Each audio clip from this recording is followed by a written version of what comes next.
So my friends over at Viz Media reached out to me and said, hey, we know you like Marvel Comics, but do you like Yu-Gi-Oh? And I said, Yu-Gi-Oh? Absolutely, I've got my Blue Eyes White Dragon right here. Well, they said that the creator of Yu-Gi-Oh, Kazuki Takahashi, made an official Marvel manga. And they sent me a copy, and boy howdy, it is exactly what it says on the tin. That is absolutely a Marvel manga from the creator of Yu-Gi-Oh. You know what? It's pretty okay, but there's really not much to it, as just like it's over a little over 100 pages, so that doesn't warrant a huge deep dive video. So I thought, hey, I'll do a little casual, unscripted breakfast with y'all and have a little chat.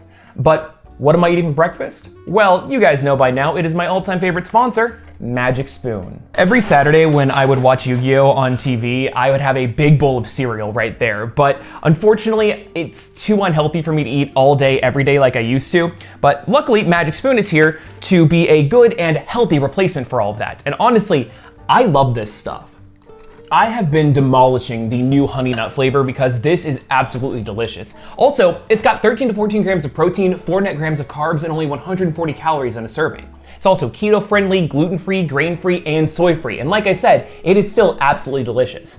Honestly, if you're not convinced, then go ahead and try it for yourself because they have a 100% happiness guarantee, which offers you a complete refund. If you don't like it, no questions asked. Just go to magicspoon.com/Drake and use my code Drake for $5 off your very own variety box with flavors like cinnamon, blueberry, or maple waffle. Shipping also just started to Canada and the UK, so it's more accessible than ever before. So honestly, thank you very much, Magic Spoon. I'm gonna try to cut out all of the crunchy mouth sounds because I know the audio listeners hate that. But now, let's get back to the video. So this book is called Marvel Secret Reverse, and it's part of a group of one-shots that various mangaka did for Shonen Jump that use Marvel characters and put them into their own styles. And this book, while it is by no means an official Marvel Yu-Gi-Oh crossover, it is absolutely everything that you would expect from Marvel and Yu-Gi-Oh in one creative blender. So there is this new bad guy who is basically Maximilian Pegasus from Yu-Gi-Oh, in that he is a big-time game designer, technology mogul who's created this hit new game that is sweeping the nation called Secret Reverse. And Tony Stark goes to this gaming convention because he got a message saying, hey, we need to look into this guy. But when he shows up to the gaming convention in Tokyo, Peter Parker is there because he's friends with the CEO card designer's daughter, and she paid to have him flown out. Now, she didn't know that he was Spider-Man, but she is the one that sent Tony Stark the message because she knows he's Iron Man. Yeah, it's a little bit convoluted, but basically, long story short, you got Spider-Man and Iron Man at this gaming con, and there is the game designer who's gone a little bit wacky. Why is he gone wacky? Well, it's because he's created this new technology called the Deathall machine, which is not suspicious in the slightest. That sounds very dangerous, and you know what? It is dangerous. See, what ended up happening is that he shows off this thing, which is like a dual disc for your entire body where you slot in cards and then it brings the monsters to life. But these are by no means industrial illusions. They are not holograms. They are physical matter that interacts with the world. Tony Stark goes, whoa, I gotta stop this. Jumps on stage. The Deathall machine grabs Iron Man, crushes him, and throws him to the ground. And he's like, hey, you've given me the best publicity ever. I've shown how powerful my card game machine is, and this will make people want to buy it. What? This has no practical application for the card game itself. All it does is bring the creatures to life. This is not gaming hardware. This is a literal weapon. He's gonna try to get these into the hands of people all over the world. What's also wacky though, is that we don't actually know anything about Secret Reverse, other than the fact that it is a card game that has creatures. Now, one thing that I really loved about the Yu-Gi-Oh manga and anime is that they really go into the card game. Now, yes, they end up breaking the rules of the game heavily in order to have, big climactic shonen stuff, but they at least are playing a game. Secret Reverse is never played or explained in this entire book, and honestly, that's a real shame. Now, I don't know if it's obvious by all these games behind me, but I love tabletop games. I am also a tabletop game designer. I have a few games that I am in the process of getting published. So getting into the nitty-gritty of that stuff, while that might not appeal to everybody, it appeals to me. And partly what I loved about the Yu-Gi-Oh manga is that it wasn't just Duel Monsters at first, it was a variety of games. As a tabletop gamer, I love seeing this. So the fact that Secret Reverse just used the aesthetics of tabletop gaming but didn't actually do anything with it, I feel is a missed opportunity. But I guess the big question is, what's the deal with the Death All machine? How did a regular game designer create all this, and why? Well, it's because he got corrupted by a trading card.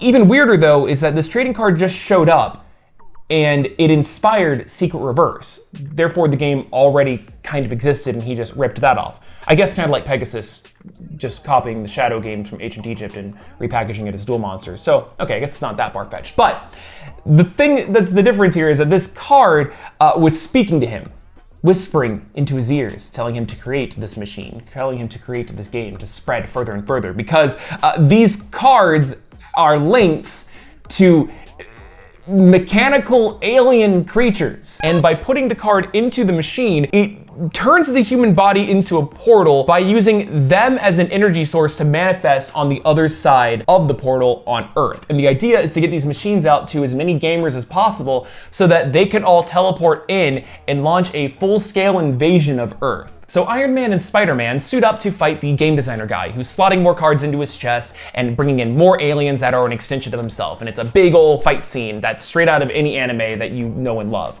Then a kid goes up and goes, "Hey, no, I love Secret Reverse. It changed my entire life." And while this didn't break through to the game designer, it stopped him from just a second to have the heroes go in and get some pot shots in. But then his daughter goes up and goes, "Dad, I love you. Remember how things were before you got corrupted by that card and made Secret Reverse? I just wish that we could be like that." This, of course, snapped the game designer back to his senses, which allowed Iron Man and Spider-Man to destroy the machine, and the day is saved.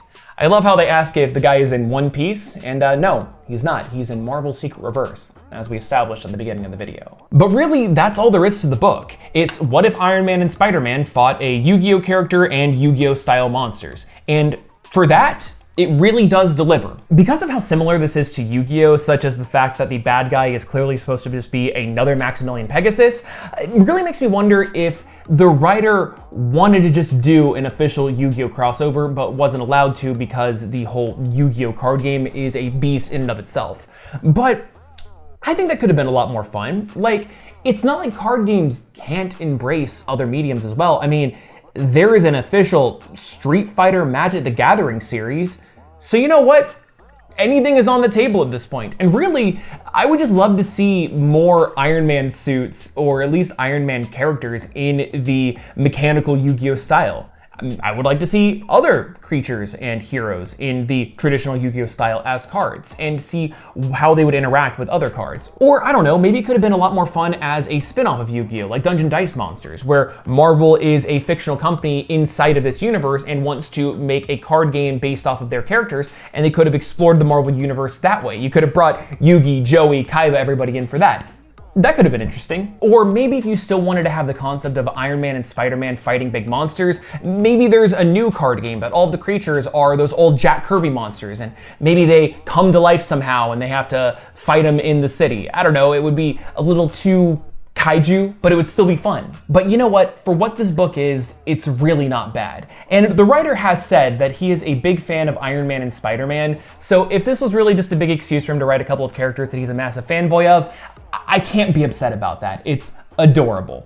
But I would hesitate to call this book something that I would want to read again or really recommend to other people. So yeah, that's really all there is to it. Hopefully you understand why this wasn't warranting a big, long, in-depth video, and I hope you guys enjoyed the more casual aspect of this.